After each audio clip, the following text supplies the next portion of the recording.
Pour ce que l'Esprit veut nous donner ce matin, je vais vous inviter à tourner dans 2 Samuel, chapitre 3. Le 2e livre de Samuel, chapitre 3.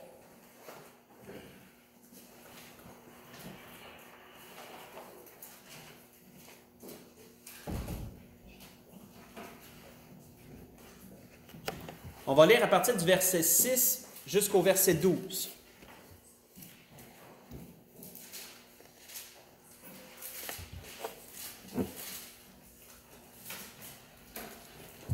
Donc, 2e livre de Samuel, chapitre 3, à partir du verset 6,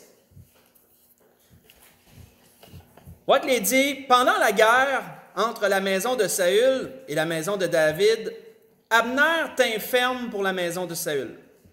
Or, Saül avait eu une concubine nommée Ritspa, fille d'Aja. Et Ishbosheth dit à Abner, « Pourquoi es-tu venu vers la concubine de mon père? » Abner fut très irrité des paroles d'Ishbosheth. Et il dit, « Suis-je une tête de chien qui tienne pour Juda? Je fais aujourd'hui preuve de bienveillance envers la maison de Saül, ton père, envers ses frères et ses amis. Je ne t'ai pas livré entre les mains de David, et c'est aujourd'hui que tu me reproches une faute avec cette femme? Que Dieu traite Abner dans toute sa rigueur si je n'agis pas avec David selon ce que l'Éternel a juré à David en disant qu'il ferait passer la royauté de la maison de Saül dans la sienne, et qu'il établirait le trône de David sur Israël et sur Juda depuis Dan jusqu'à Beersheba. Ishbosheth n'osa pas répliquer un seul mot à Abner parce qu'il le craignait. Abner envoya des messagers à David pour lui dire de sa part, à qui est le pays? Fais alliance avec moi, et voici, ma main t'aidera pour tourner vers toi tout Israël. On va arrêter là. Pour vous mettre dans le contexte, frères et sœurs, et bien comprendre, avoir une bonne idée de ce qu'on vient de lire là, nous savons que Abner était le général de l'armée de Saül. Et nous savons que Saül est mort au combat, ainsi que son fils Jonathan contre les Philistins. Lorsque Saül est mort, ça a créé un vide, comme de raison, il n'y avait plus de roi. Abner était un général qui était très proche du peuple d'Israël. On sait que David, il y avait seulement la tribu de Juda qui tenait ferme pour David, qui nous a dit, mais les autres tribus, Abner, dans notre jargon, ils les avaient dans sa poche. Dans notre jargon, c'est qu'Abner, ils avaient beaucoup confiance en ce général-là, ils le connaissaient depuis longtemps, ils avaient une grande confiance en lui. Et Abner, la Bible nous dit qu'il a tenu ferme pour la maison de Saül. Autrement dit, il connaissait la promesse de Dieu envers David, mais il tenait bon par loyauté pour Saül, il tenait bon envers sa maison. Il a décidé d'aider le fils de Saül, Ishbosheth, à prendre le trône. Autrement dit, il a été parlé aux anciens d'Israël, puis il leur a introduit le fils de Saül, puis il les a amenés à le couronner roi d'Israël. Mais on voit ici, dans ce qu'on vient de lire, qu'Ishbosheth, pour une raison obscure, décide de rappeler à Abner une faute. Une faute qu'il avait commise dans, je dirais pas dans sa jeunesse, mais une faute qu'il avait commise auparavant. Et on voit qu'Abner regrettait cela, puisqu'il a dit « Tu me rappelles une faute ». Autrement dit, Abner savait que c'était une erreur qu'il avait faite d'aller coucher avec une des concubines de son roi Saül. Un dérapage, on pourrait dire. Mais là, Ishbosheth décide à ce moment-là, de rappeler à Abner cette faute-là. Ça a été dangereux de la part d'Ishbosheth parce qu'Ishbosheth savait qu'il devait tout à Abner. C'était Abner qui l'avait amené sur le trône, c'était Abner qui avait amené Israël vers lui. C'est Abner qui avait tout préparé, en fait. C'est lui vraiment qui avait pas... Ishbosheth lui devait tout. Mais il a quand même décidé de faire cette bévue-là envers lui. Et on voit un revirement de la part d'Abner incroyable. Abner lui dit, à partir de ce temps-là, Abner il a dit, « Ben pourquoi je continuerai pour toi? » Il a décidé d'aller vers David puis de dire, « Fais alliance avec moi, puis je vais tout ramener Israël vers toi. Parce que je sais que j'ai une bonne influence, je vais toutes les amener à toi. Et comme Dieu te l'a promis, tu auras la tête de tout Israël en entier. » Vous savez, frères et sœurs, qu'est-ce qui fait que Abner a reviré sa veste de côté, vous connaissez l'expression, qui a reviré sa veste de côté dans ce sens, à ce point-là, qui a fait un virage de 180 degrés comme ça? Il y a un mot qui nous le dit, il y a un verset qui nous le dit. On voit qu'Abner avait dit, à peu près au milieu du verset 8, Il dit, je fais aujourd'hui preuve de bienveillance envers la maison de ton père. Autrement dit, ce qu'Abner lui disait, il dit, j'ai fait des preuves, je t'ai montré que j'étais loyal à ton père, je t'ai montré que j'étais loyal à toi. Frères et sœurs, l'attachement que l'humain a à la preuve est quelque chose de très grand. Nous attachons énormément d'importance aux preuves, à la preuve. On en a besoin de preuves. Abner avait prouvé sa loyauté en tenant ferme, mais Ish-Bosheth a tout gâché en rappelant une vieille faute de cette façon-là. Et c'est cette, comment je pourrais dire, cette absence de reconnaissance, ce déni de la preuve qu'il avait amené, qui a fait qu'il a décidé de se revirer de bord pour de retourner vers David. La preuve, frères et sœurs, c'est ce que l'Esprit veut qu'on regarde ce matin. Qu'est-ce qu'une preuve? Dans un premier sens, deux définitions importantes, mais dans un premier sens, c'est une marque, un signe ou un témoignage. Quand tu montres une preuve de quelque chose, tu rends témoignage de. Tu rends un certain témoignage à travers ta preuve. Je vous donne un exemple. Faites juste écouter, je vais vous lire une condamnation que Jacques a donnée et ça nous démontre bien un peu ce premier sens de la preuve qui est un témoignage. Jacques disait, « À vous maintenant, riches, pleurez et gémissez à cause des malheurs qui viendront sur vous. Vos richesses sont pourries, vos vêtements sont rongés par la teigne, votre or et votre argent sont rouillés. Et leur rouille s'élèvera en témoignage contre vous et dévorera vos chairs comme un feu. Vous avez amassé des trésors dans les derniers jours. » Voyez ça dans Jacques chapitre 5, versets 1 à 4. Qu'est-ce que Jacques disait? Dans les derniers jours, vous avez décidé de vous enrichir au détriment des autres. Vous avez décidé de bafouer les droits de vos employés, de vos travailleurs. Ça rappelle pas mal ce qui se passe aujourd'hui, je vous dirais. Jacques dit, vous avez seulement regardé vers les richesses, vous les avez amassées. Il dit, vos richesses vont pourrir, vos richesses vont se détériorer. Et ceci sera un témoignage. En d'autres mots, ceci sera une preuve du juste jugement de Dieu sur vous. Une preuve, ça rend compte de quelque chose, ça rend un témoignage. Jacques 5, versets 1 à 4 que j'avais lu. Si, frères et sœurs, Abner a réagi de cette façon, c'est parce qu'il avait donné une preuve, il avait rendu un témoignage. Et cela n'a pas été tenu en compte. Parce qu'on attache beaucoup d'importance aux preuves. On a besoin de ça. Qu'est-ce qui arrive dans un premier temps? Qu'est-ce qui arrive quand il n'y a pas de preuve? Qu'est-ce qui arrive quand on ne prouve pas quelque chose? Tournons dans 2 Corinthiens 8. Allons voir cela. Qu'arrive-t-il premièrement lorsqu'il y a absence de preuve de notre part? On va le voir à travers d'une circonstance. 2 Corinthiens, chapitre 8, on va faire un petit peu de lecture. On va lire du verset 1 au verset 12.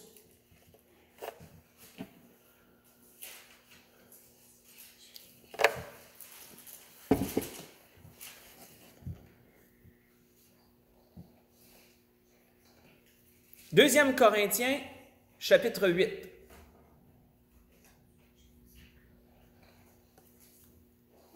Verset 1 au verset 12.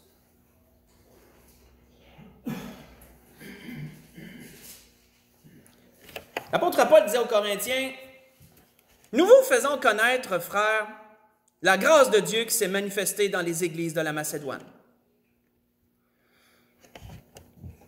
Il dit, au milieu de beaucoup de tribulations qui les ont éprouvées, leur joie débordante et leur pauvreté profonde ont produit avec abondance de riches libéralités de leur part.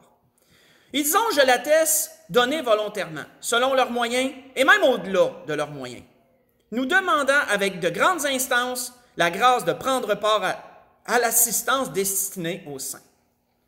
Juste une parenthèse que je rouvre et que je referme.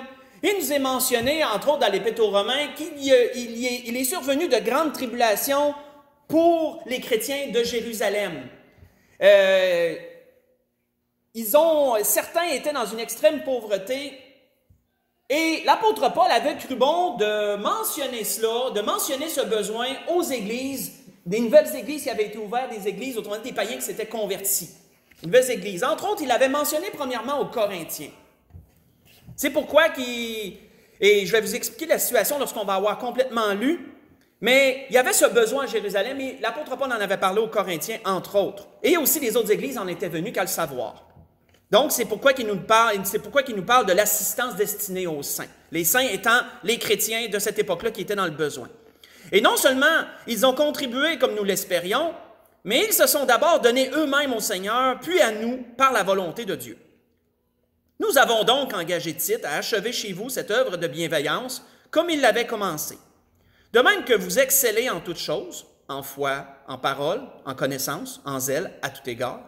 Et dans votre amour pour nous, faites en sorte d'exceller aussi dans cette œuvre de bienfaisance. Je ne dis pas cela pour vous donner un ordre, mais pour éprouver par l'exemple du zèle des autres la sincérité de votre amour. Car vous connaissez la grâce de notre Seigneur Jésus-Christ, qui pour vous s'est fait pauvre de riche qu'il était, afin que par sa pauvreté, vous soyez enrichis. C'est un avis que je donne là-dessus, car cela vous convient à vous qui non seulement avez commencé à agir, mais qui en avez eu la volonté dès l'année dernière. Achevez donc maintenant d'agir afin que l'accomplissement selon vos moyens réponde à l'empressement que vous avez mis à vouloir. La bonne volonté, quand elle existe, est agréable en raison de ce qu'elle peut avoir en sa disposition et non de ce qu'elle n'a pas. Arrêtons là. Nous voyons dans cette circonstance, frères et sœurs, que lorsque l'apôtre Paul avait parlé aux Corinthiens de ces besoins que certains chrétiens, que plusieurs chrétiens de Jérusalem avaient, les Corinthiens ont été les premiers à s'empresser, à dire à Paul, bien, on devrait faire une grande collecte et on devrait donner généreusement pour ces pauvres, pour nos frères et nos sœurs de Jérusalem. Et on voit que l'apôtre Paul avait bien aimé, bien sûr, cette manifestation d'amour, cette disposition de leur part. Et ce que les Corinthiens s'étaient empressés de proposer, s'était répandu comme une vague dans toutes les églises de la Macédoine. Et on voit que ça a plu à toutes les églises, de sorte que les générosités ont commencé à affluer. L'apôtre Paul a engagé certains hommes, dont Tite qui nous est mentionné, pour aller collecter toutes ces générosités de la part de chacun, pour amener tout ce grand trésor à Jérusalem et pour voir aux besoins des saints là-bas. Mais il y avait une chose, c'est que les Corinthiens se sont empressés à le mentionner, à l'exprimer, sauf qu'ils ont été les derniers à donner. Ils n'avaient pas donné encore lorsque même tous les autres avaient commencé déjà à donner. Les Corinthiens n'avaient rien fait encore. Et on voit que l'apôtre Paul était un peu ébranlé, je dirais, de cela. Et c'est pourquoi qu'il leur rappelle tout cela. Et il leur dit, entre autres, au chapitre 9, verset 1 à 3, il leur dit, « Il est superflu que je vous écrive touchant l'assistance destinée aux saints. Je connais en effet votre bonne volonté, dont je me glorifie pour vous auprès des Macédoniens, en déclarant que l'achat est prête depuis l'année dernière. » On voit que l'apôtre Paul avait pris les devants pour pas qu'eux perdent la face. Il avait pris les devants et il leur a dit, ils sont sûrement prêts, on va aller collecter. On va aller collecter eux autres aussi ce qu'ils ont préparé pour tout le monde, pour les saints. L'achat est prête depuis l'année dernière et ce zèle de votre part a stimulé le plus grand nombre. Hein, un peu la vague, un peu que je vous ai mentionné. Il dit, j'envoie les frères afin que l'éloge que nous avons fait de vous ne soit pas réduit en néant sur ce point-là et que vous soyez prêts comme je l'ai dit.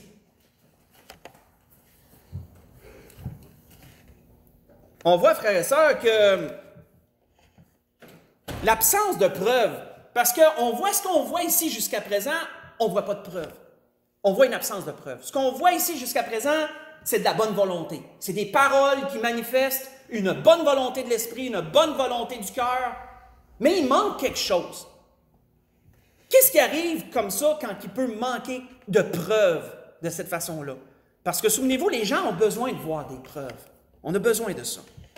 On voit qu'au verset 4 du chapitre 9, on voit qu'il est dit « Je ne voudrais pas, si les Macédoniens m'accompagnent et ne vous trouvent pas prêts, que cette assurance tourne à notre confusion, pour ne pas dire aussi la vôtre. » Et ça peut ramener les gens à se poser des questions et même se remettre en question lorsqu'ils voient d'autres personnes manifester un désir, désirer quelque chose, mais ne pas donner de preuve. Autrement dit, qu'il n'y ait pas d'action qui suive ça.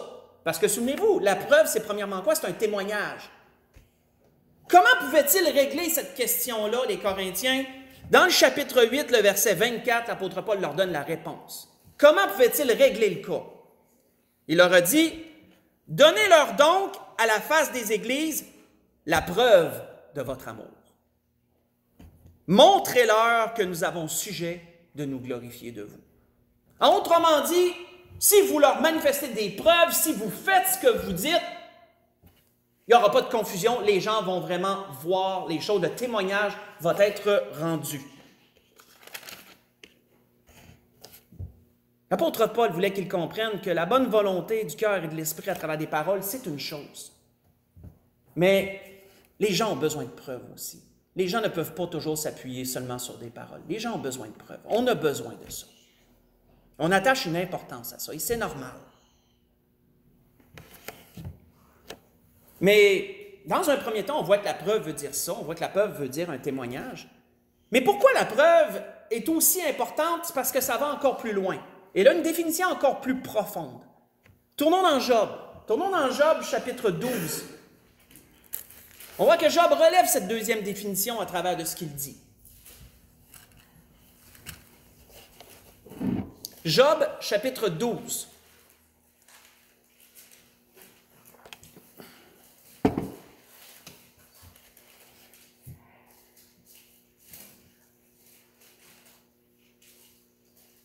Job, chapitre 12, on va lire à partir du verset 7. Verset 7 au verset 12. On voit que Job fait des déclarations, il rend témoignage. Il dit, interroge les bêtes, disait ça à ses amis, interroge les bêtes, elles t'instruiront. Les oiseaux du ciel, ils te l'apprendront. Parle à la terre, elle t'instruira. Et les poissons de la mer te le raconteront. Qui ne reconnaît chez eux la preuve que la main de l'Éternel a fait toutes choses? Il tient dans sa main l'âme de tout ce qui vit, le souffle de toute chair d'homme. L'oreille ne discerne-t-elle pas les paroles comme le palais savoure les aliments? Dans les vieillards se trouve la sagesse et dans une longue vie, l'intelligence. Arrêtons là.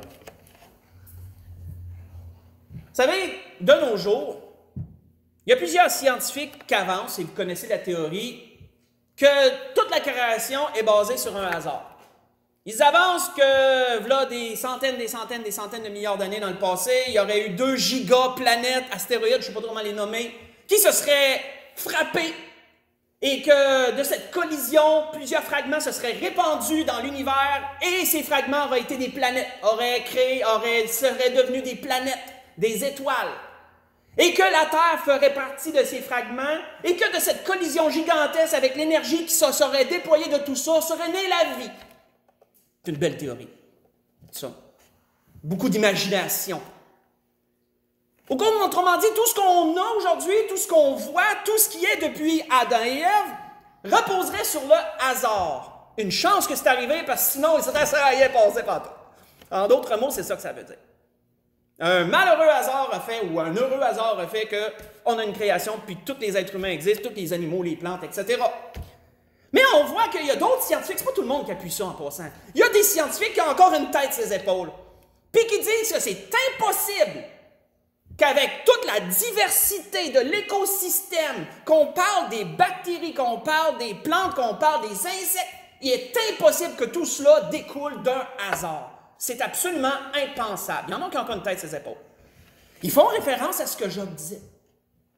Ayons un peu la même pensée que Job. Il y a des scientifiques qui croient à la création. Ça ne veut pas dire qu'ils croient nécessairement en Dieu précisément à travers Jésus-Christ, mais ils disent, ça se peut pas, il y a un être suprême, il y a quelqu'un d'une intelligence démesurée qui a pu créer toutes ces choses-là. Ça ne se peut pas. Qu'est-ce que Job disait? Job dit, regarde qu'est-ce qui se passe autour de toi. Interroge les bêtes. Interroge la terre, interroge les poissons, tout le monde, toute la création de Dieu va te l'apprendre. Ils sont la preuve que Dieu a créé toutes choses. Si je donne un exemple, on est dans une cour. Quel est l'élément le plus convaincant que tu peux amener dans une cour? L'élément qui va dissiper tous les doutes. L'élément qui va vraiment établir si quelqu'un est coupable ou non coupable. La preuve. C'est la preuve qui va amener ça. Pourquoi? Parce que la preuve veut aussi dire ce qui démontre, établit la vérité sur quelque chose. C'est une chose de rendre un témoignage à travers de prouver quelqu'un. Mettons, prouver ton amour, ou prouver ci, ou prouver ça. Mais c'est une autre chose lorsque tu amènes des preuves tangibles que ça c'est vrai, que ça c'est véritable. Et c'est ce que Job voulait amener. La création est une preuve ferme et véritable qu'il y a un créateur. Point à la ligne. Cherchez pas plus loin. Frères et sœurs, savons-nous que Dieu a aussi amené des preuves? Pas juste pour la création, pas juste qu'il est le créateur. Il a amené des preuves aussi sur un autre point, son amour.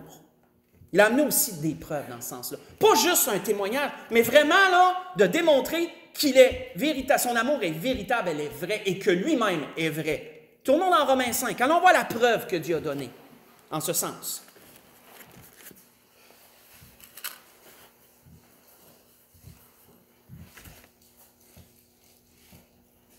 Pendant que vous y tournez, juste une pensée qui me vient à l'esprit comme ça. À un moment donné, moi et mon épouse, on roulait, puis on regardait la beauté de la nature parce qu'on ne veut pas, en 3 heures de temps, tu as le temps de faire bien des affaires. Et Catherine, on nous l'avait déjà fait remarquer, mais Catherine me l'a fait remarquer. Elle dit, regarde les arbres, elle dit comment ils pointent tout en l'air. Hein? Les arbres nous pointent tous vers qui on doit regarder. Les arbres nous pointent tous vers le Seigneur, ils pointent tous vers le ciel. Scientifiquement, il y en a qui pourraient revirer ça de bord et dire, oui, mais le soleil est en haut, puis les plantes cherchent tout le soleil. Donc, les plantes pointent tout en haut, il n'y a pas rien de démonstratif là-dedans. Non, les plantes nous pointent toutes vers celui qui les a créées. C'est pourquoi Job disait, interroge la nature. Ils vont te l'apprendre, eux autres. Et commence à observer ce qui se passe. Et tu vas voir qu'il y a un Dieu. Hein, on voit la preuve, on va aller voir ici la preuve que Dieu a amenée sur son amour. L'apôtre Paul rendait ce témoignage aux Romains en leur disant à partir du verset 5, Romains 5, excusez, à partir du verset 6. On voit que l'apôtre Paul leur disait, car lorsque nous étions encore sans force, Christ, au temps marqué, est mort pour des impies. Les impies, c'est des gens qui ne méritent pas, c'est des gens pécheurs, des gens qui sont dans le mal, les impies. Il est mort pour des impies. À peine mourrait-on pour un juste, quelqu'un peut-être mourrait pour un homme de bien. Autrement dit, s'il y avait un faux témoignage qui amenait quelqu'un à la mort qui était juste, mais il dit, ça pouvait arriver bien rarement que quelqu'un dise qu'il veut prendre la place de cette personne-là pour lui sauver la vie et lui mourir à sa place. Il dit, ça pouvait arriver, mais c'était rare. Ce n'est pas quelque chose qui était commun. On voit qu'il a dit par la suite, mais Dieu prouve son amour envers nous en ce que lorsque nous étions encore des pécheurs, Christ est mort pour nous. Il dit, à plus forte raison donc, maintenant que nous sommes justifiés par son sang, serons-nous sauvés par lui de la colère. Car si, lorsque nous étions ennemis, nous avons été réconciliés avec Dieu par la mort de son Fils, à plus forte raison, étant réconciliés, serons-nous sauvés par sa vie.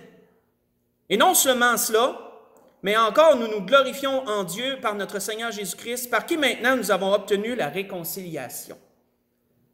À Jésus, frères et sœurs, qui est venu donner sa vie pour nous, est une preuve que Dieu nous aime. Si Dieu, un jour, Dieu va rentrer en justice envers l'humanité. Un jour, il y aura un jugement que la Bible nous dit. Et s'il y a quelqu'un qui ose avancer à Dieu et qui n'a jamais démontré son amour, Dieu va dire, la preuve est là, mon Fils, à qui il a donné sa vie pour tous, et vous l'avez rejeté. La preuve était là, formelle, on est en cours, vous êtes coupable, la preuve, je l'ai donnée. C'est Jésus-Christ qui nous donnait sa vie. Jésus est une preuve, frères et sœurs. Il est une preuve tangible de l'amour de Dieu. Il démontre la vérité de Dieu et la vérité des sentiments de Dieu aussi.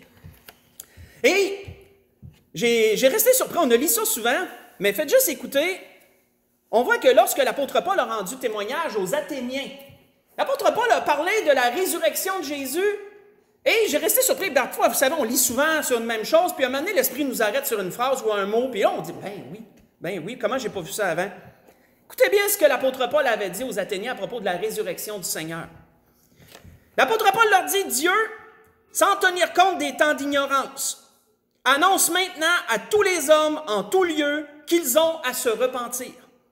Parce qu'il a fixé un jour où il jugera le monde selon la justice par l'homme qu'il a désigné, ce dont il a donné à tous une preuve certaine en le ressuscitant des morts. Vous voyez ça dans Actes chapitre 17, verset 30 au verset 31. La résurrection du Seigneur n'est pas seulement la preuve qu'il est Dieu, la preuve qu'il est divin, mais la résurrection est une preuve qu'il y aura un jour un jugement. la résurrection de Jésus est une preuve qu'il y aura un jugement un jour.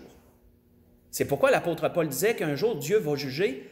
Et quelle preuve il a donnée? Il a ressuscité son Fils d'entre les morts. Oh, c'est intéressant, je n'avais jamais vu ça comme ça. C'est intéressant de le voir, de comprendre cela. La preuve, frères et sœurs, c'est quelque chose de puissant, la preuve. Hein, on a vu dans un premier temps, la preuve, ça rend un témoignage. Si quelqu'un t'aime, pas juste qu'il le dise, il faut qu'il le prouve. Hein? Il y a des actions qui doivent suivre. Ça, c'est un témoignage qu'il va rendre. Dans un autre temps, parfois, quelqu'un ne te crée pas et dit « montre-moi une preuve ». Hein? Puis là, tu peux y amener quelque chose de tangible, un fait, tu peux y amener soit un objet, peu importe, tu dis « regarde, la preuve, elle est là, c'est vérité. Ce que je te dis, c'est vrai ». Dans les deux sens, on voit que la preuve, l'être humain en a besoin. Et si l'être humain te donne une preuve, puis que tu passes outre ça, ça peut le choquer un peu. Parce qu'il a tout démontré les faits, puis tu les as rejetés. On voit que c'est pour ça qu'Abner, dans ce qu'on a lu dans l'Ancien Testament, il s'est tourné de bord vers David, parce qu'il démontrait quelque chose. Il avait donné des preuves, il avait fait ses preuves, puis le fils de Saül, il a été ingrat, puis ça a fait qu'il revirait de bord. C'était ce que l'Esprit voulait nous donner ce matin, pour nous montrer l'importance de la preuve.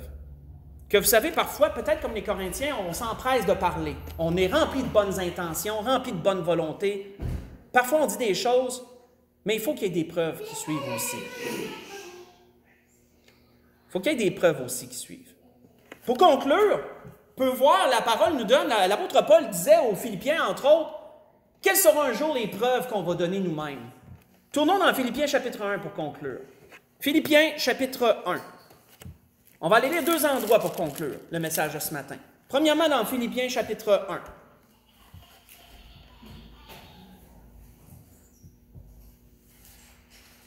Philippiens chapitre 1 à partir du verset 27. Un peu une exhortation que l'apôtre Paul donnait aux Philippiens.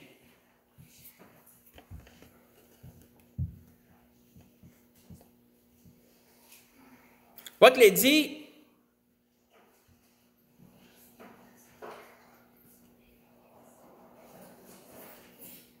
il dit seulement, Philippiens chapitre 1 à partir du verset 27, « Seulement conduisez-vous d'une manière digne de l'évangile de Christ, afin que, soit que je vienne vous voir, soit que je reste absent, j'entende dire de vous que vous demeurez ferme dans un même esprit, combattant d'une même âme pour la foi de l'Évangile. » Ça, c'est une exhortation aussi à l'Église de nos jours. C'est une exhortation pour nous, ça aussi. On voit, il dit, sans vous laisser aucunement effrayer par les adversaires, ce qui est pour eux une preuve de perdition, mais pour vous de salut. Et cela vient de Dieu, car il vous a été fait la grâce par rapport à Christ, non seulement de croire en lui, mais encore de souffrir pour lui, en soutenant le même combat que vous m'avez vu soutenir et que vous apprenez maintenant que je souffre encore. Vous savez, frères et sœurs, lorsque quelqu'un, malgré l'opposition environnante, malgré qu'il se fait rejeter par ses amis ou sa famille, endure ses souffrances et continue à tenir ferme pour le Seigneur et à demeurer fidèle à Dieu en toutes choses, il démontre une preuve. Il démontre une preuve qu'un jour, lorsque Dieu va juger, son jugement va être juste. Ces gens-là auront une juste condamnation et toi, tu auras une juste récompense parce que tu as démontré des preuves. Tu as rendu un témoignage. Tournons maintenant dans 2 Thessaloniciens chapitre 1. On va conclure complètement sur ce qu'il dit aussi à cette Église. 2 Thessaloniciens chapitre 1.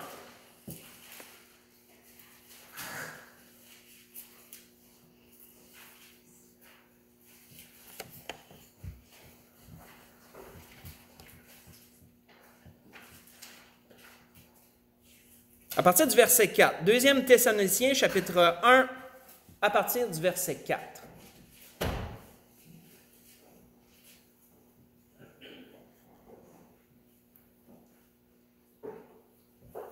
Il est dit aussi, « Nous glorifions-nous de vous dans les églises de Dieu, à cause de votre persévérance, de votre foi au milieu de toutes vos persécutions et des afflictions que vous avez à supporter. » Et on voit qu'il reprend la même chose qu'il disait aux Philippiens.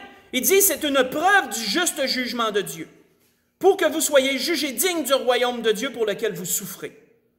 Car il est de la justice de Dieu de rendre l'affliction à ceux qui vous affligent et de vous donner à vous qui êtes affligés du repos avec nous lorsque le Seigneur Jésus apparaîtra du ciel avec les anges de sa puissance au milieu d'une flamme de feu, pour punir ceux qui ne connaissent pas Dieu et ceux qui n'obéissent pas à l'Évangile de notre Seigneur Jésus-Christ. Ils auront pour châtiment une ruine éternelle loin de la face du Seigneur et de la gloire de sa force, lorsqu'il viendra ce jour-là, pour être glorifié dans ses saints et admiré dans tous ceux qui auront cru, car notre témoignage auprès de vous a été cru. Frères et sœurs, la grâce que je nous souhaite, continuons, frères et sœurs, à persévérer dans les voies du Seigneur. Continuons à persévérer dans ce qu'il nous demande. Comme un peu il a été amené hier à travers du message, de désirer le suivre avec obéissance, le bon berger, de désirer suivre le bon berger avec obéissance. Parce que, frères et sœurs, vous ne vous en rendez peut-être pas compte, mais vous donnez des preuves en faisant cela. Vous rendez un témoignage à d'autres personnes de l'extérieur. Vous prouvez qu'un jour, lorsque Dieu jugera, il sera juste, parce que vous aurez persévéré et des gens auront décidé de rejeter. Et ça sera sur leur tête, c'est eux autres qui décident. Chacun décide pour soi. Mais frères et sœurs, on ne peut pas seulement que parler, on doit démontrer également des preuves, parce que Dieu attache une importance aux preuves, et l'être humain aussi attache une grande importance aux preuves. C'était ce que l'Esprit voulait nous donner ce matin.